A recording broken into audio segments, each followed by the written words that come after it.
Hasan, what do you say? Um, I mean, I think as the white guy on the panel, it's probably not my place to say this, but I have this theory of permissible racism that the broad majorities of white people who might share racialized animus might consider to be like somewhat permissible because anti-blackness is baked into every orifice of American society. And there are a couple things that you can't touch, right? There's a couple of things that when you do it, even other racist white people will go, "Ooh, that's a little bit too much for me." And I feel like obviously the classic example of this is perhaps best demonstrated by Lee Atwater, famous Republican strategist Lee Atwater, that said you can't say the N word anymore after the civil rights movement. So you like find different ways of analogizing the N word by attacking black people from the point of welfare, claiming that black people are welfare queens, things like that Ronald Reagan did. This is the like we all know that Donald Trump is racist. We all know that he is deeply invested in anti-blackness as a primary part of his politics. I mean, this is the same person that took out a full-page ad in the New York Times to demand the execution of the Central Park Five. This is a person whose family was prosecuted by the federal government for refusing to rent out their properties to black people. So we already knew this, and yet the Republicans are acting as though they're shocked now because he has finally touched on this like untouchable position where he is depicting Barack and Michelle Obama as apes is completely unacceptable. But I think it should maybe hopefully serve as a wake-up call for a lot of Americans who are still questioning whether or not he's racist. But I think at this point we all know, like, I mean, he is. I mean, he's been calling, he ran and campaigned on saying that Haitians were eating cats and dogs, which I thought would have been a turning point or a wake-up call for many Americans to go, wait a minute, you're talking about a bunch of black immigrants that have temporary protected status that you gave them, actually, living in Springfield, Ohio, boosting the economy of Springfield, Ohio, and you're just saying that they're eating, you're using incredibly racialized narratives about black people in that regard. You've said Somalis are a parasitic force that must be forcibly excised from the country, even though 95% of Somalis are American citizens. So there is no anti-immigrant advocacy there. There is no ICE action that is justified at all in that circumstance. These are all very clear demonstrations of anti-blackness that is, I think, foundational to the Republican Party's politics. And this is completely indefensible even by other racists. Well, Hasan, this is also the party of even black people and brown people who say that, there is no racism or systemic racism in America. Yeah, right? Exactly.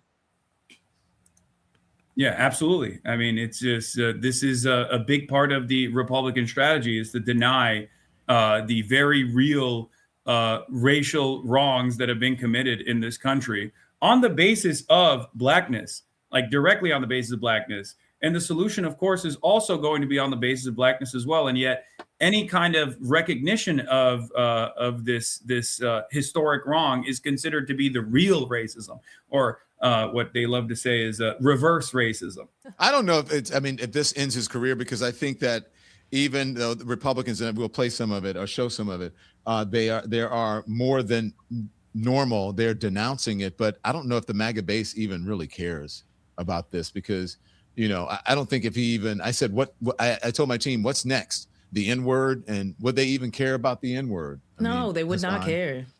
Yeah. No, I don't think they would. Let's be real. I think like in the absence of any sort of real material change that Donald Trump said he was going to bring, right? Because he ran on and won on a historic unpopularity around the economy, right? There were a lot of people who were frustrated with the way things were going.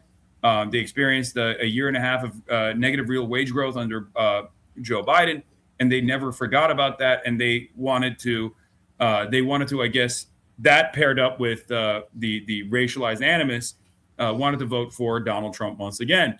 And now that he's not delivering on that agenda, the only thing he can do is weaponize ICE as a Gestapo force on blue cities, punish Democratic leadership all around the country in any way, shape, or form he can, and really beef up the white nativist anti-migrant strategy, and also engage in unvarnished, vulgar white supremacist sentiment like this. So there is an expectation from the base that he does this, but it's I guess the advantage here, or the silver lining here, if you can even find one, is that that base of support is diminishing. It's like around 20%, I would say, of the diehard ultra MAGA loyalists that want this, I like to call it vice signaling from the president, because they have nothing else to look forward to. So they want groups of people to look down upon. That famous LBJ quote comes to mind, right? And that's precisely the only thing that these people are clinging on to. So I say, I mean, let go of that 20% base that is purely reactionary, and try to focus on organizing around the rest of the country with the 80%, specifically around issues that pertain to their material realities, and hopefully launch a stronger opposition against Donald Trump to the best of our ability, and continue engaging in community defense. To that point about his supporters, Hasan, often, you're a better man than I, because I often see you on these panels fighting with these people, and I can't do it. But you're connected to the folks in the manosphere, and you have people like Andrew Schultz, who are now saying, "Oh, this is awful, and he's trampling on the Constitution, or shitting on it, or whatever, or wiping his, I'm paraphrasing here, but it's a quote kind of like that. Didn't they know? And how is this playing in the manosphere today? Because I haven't had a chance to check it out. I think there's two different angles on the manosphere side. Obviously, the expected result of Donald Trump's popularity waning has caused a lot of people who weren't like super diehard invested in the ideological movement that he represents to pull out, because for some of them it's just clout, right? They were like, "Oh, Donald Trump represents clout. I get clicks. I get a lot of eyeballs. I get a lot of attention. That's good. I'm also privileged enough not to care if he wins," right? And they're reconsidering that calculation now that he's unpopular. There are also some who were, I guess, somewhat apolitical, or present themselves as apolitical, even though they're clearly not. And one of the things that I've seen, at least in the manosphere side of things, has been Donald Trump's dealings with Israel in particular. That has actually caused a big fissure. For some, it has actually led to a momentum behind anti-Semitism and anti-Semitic tendencies as well. But for many others, like there were people who falsely believed in his anti-war narratives, that they thought that there were people, at least among the podcaster base, they're like, "Oh, he would represent a change of attitude from the previous administrations and actually move in the anti-war direction." Now, I personally thought that was silly from the beginning, because I was there when Donald Trump was president for the first 4 years of his presidency, when he very clearly wasn't the anti-war president at all. And as a matter of fact, I think Joe Biden actually presented, before October 7th, a truer path towards being the anti-war candidate when he pulled out of Afghanistan, which was objectively a courageous thing to do, even though he was endlessly bullied for that perspective that he maintained. So do I think that this actually is like a real change in attitude? No, I think it's more reflective of the base actually moving away, the independents moving away, the people that took a shot in the dark at Donald Trump, who were privileged enough to believe that Donald Trump could represent this seismic shift in establishment politics, who very quickly recognized that he is not representing this change at all. People who thought maybe if he deports enough undocumented migrants, the criminal undocumented migrants, as Donald Trump presented it, which was built around a lie to begin with, but that's a whole different story, that the economy would improve. Now that the economy is not improving, they're realizing, okay, well, this is same old business as usual politics, and also more chaotic than and at least the stability to a certain degree that the Democrats offered. So they're recalculating, and I think the podcasters are responding to that change in attitude from the base of support. Let's go through this, because you mentioned Tim Scott's tweet. Tim Scott put out this tweet that we'll put back up. Tim Scott saying, praying it was fake because it's the most racist thing that I've seen out of the White House. The president should remove it. That was earlier. Susan Collins responded to him by saying Tim is right. That was appalling. Okay, that was very strong, Susan Collins, whatever, a strongly worded note. Republican They're cucks. They're all cucks, especially Tim Scott too. Like when he says this is the most racist thing he's seen out of his White House, like yes, there's truth to this because it's like it leaves no room for doubt what he is doing. But like I repeatedly said, I mean, he campaigned on saying Haitians were eating cats and dogs. JD Vance went on national television and said sometimes you have to lie about things to get people to pay attention. Yeah. I think right now is an opportunity to organize, to utilize the anger and the resentment that a lot of people feel on the ground, and realize that if nobody else has us, we have one another's backs. And Don, you were on the ground in Minneapolis. I'm sure you saw that momentum.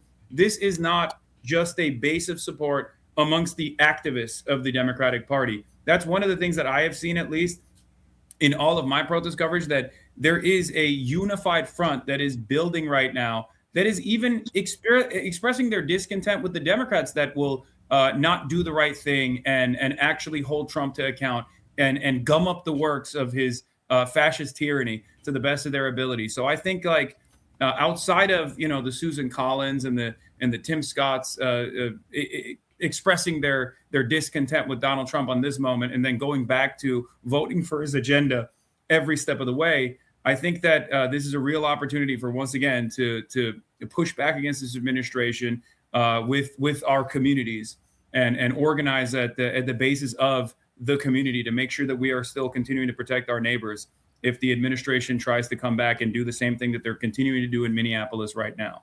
I know I've said a lot, and I'm sure people are tired of hearing from me, but no, we're not tired. I've been trying to get you on forever, and Jen Welch told me to give you shit about not coming on or not having. Yeah, I know. I'm sorry. Right. That's right. Go on. But the thing I was going to say is this: there's this calculation that takes place every election cycle in the midterms, only in the Democratic Party, by the way. This never happens in the Republicans. What I'm about to say, which is, how do we get these racists on board? Oh, we have to become a little bit more racist. Oh, we have to become transphobic. Oh, we have to do this. We have to do that.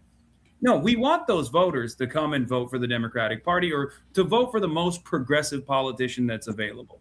We want them to do that. But we don't want them to do that by conceding on these ridiculous lines. We want them to do that because we're offering something to every American unconditionally. Medicare for all is obviously a great example of this, because at the end of the day, racists need health care too.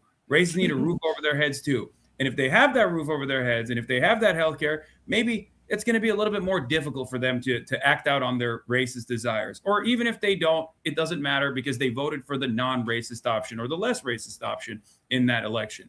So my argument always is, instead of trying to bargain with them and instead of trying to concede on these, culture war narratives, offer them something to vote for the first time ever, instead of taking a defensive position and allowing the Republicans to dominate the conversation.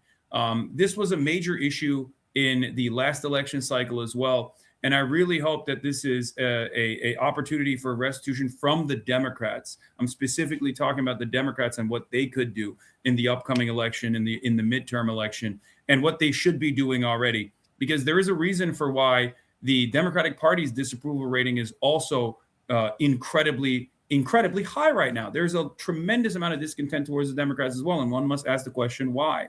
And I think that's because people are frustrated with their inability to address the things that Donald Trump is saying and doing and mount a serious defense against everything that Trump is doing, which sometimes means playing hardball, which sometimes means continuing the government shutdown, for example, when the momentum is in your way, when the momentum is on your side. It sometimes means playing hardball and not conceding to some of the demands that the Trump administration will say yes to, like with respect to ICE, instead of immediately launching an opposition towards the base of support that's saying abolish ICE, instead of turning around and saying, no, we're not going to do that. The moderate position here is to reform ICE, to say, you know what, we should abolish ICE, that we should go back to the previous standard that we had when the Department of Homeland Security did not exist. It's a 23-year-old institution in this country.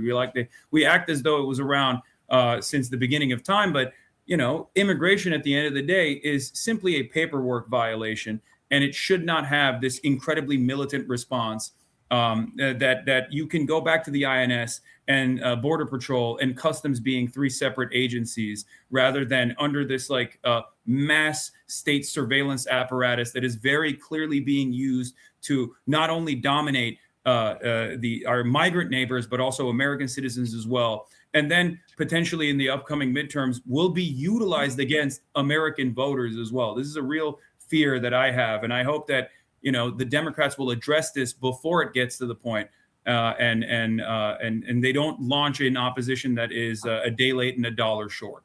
Thanks so much for watching, everybody. Your support means the world to us. Don't forget to hit that like button and subscribe so you never miss a show. We're live every weekday at 10 a.m. and 5 p.m. Eastern Time with new clips dropping at 2 p. and 8 p. And if you want even more Don Lemon Show content, join the Lemon community.